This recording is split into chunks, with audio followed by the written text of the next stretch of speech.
Most Americans are taught that France was the key foreign ally in the US war for independence. But what if I told you that another country played just as important a role while staying in the shadows?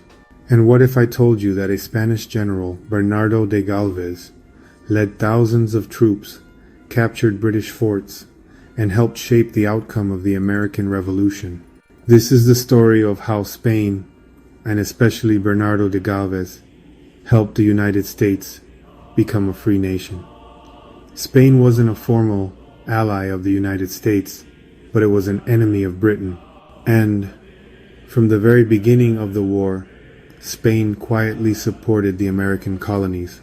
Through secret trade routes and front companies, Spain sent gunpowder, weapons, uniforms, and money to the Continental Army. One of those companies, Roderick Hortalez Company, funneled aid alongside the French. And even before war broke out, in 1775, Spain sent gunpowder to patriots in Massachusetts through its colonial port in Havana. From New Orleans, Spanish governors like Luis de Gonzaga helped get supplies up the Mississippi River to American forces in the frontier. Then came the man who would change everything, Bernardo de Galvez.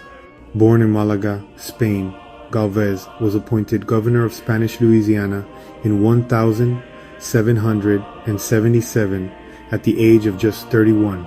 He immediately saw an opportunity, help the Americans strike a blow to Britain, and expand Spain's influence in the Gulf. But he didn't just send supplies. He took up arms himself and led a campaign that most Americans have never even heard of. In 1779, when Spain officially declared war on Britain, Galvez launched a bold military campaign. First, he marched through swamps and forests to attack and capture Baton Rouge from the British. Then he took Natchez and Fort Panmure, removing British control of the lower Mississippi. In 1780, he captured Mobile in present-day Alabama. And finally, in 1781, Galvez led a massive assault on Pensacola, the capital of British West Florida.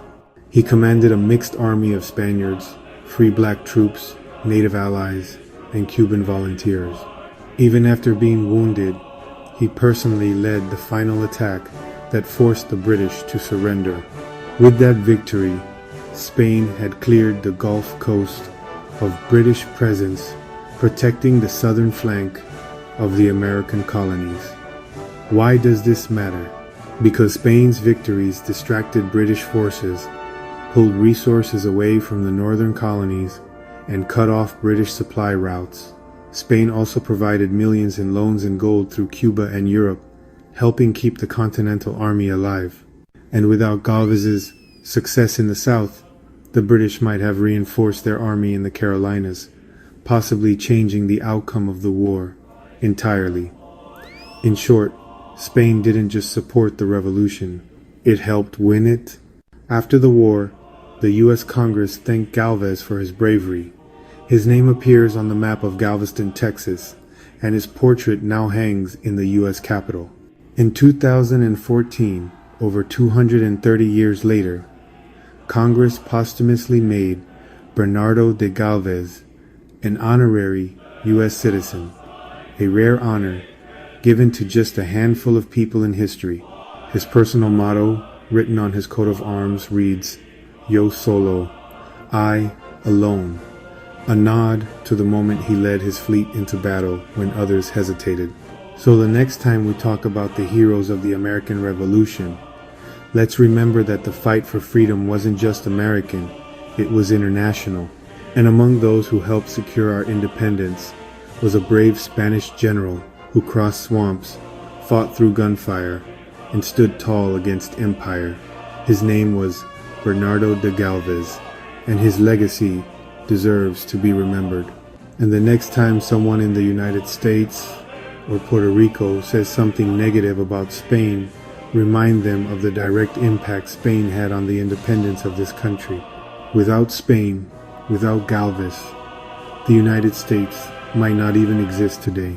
Puerto Rico, open your eyes, subscribe, like, share, and press the notification button for more content. See you soon.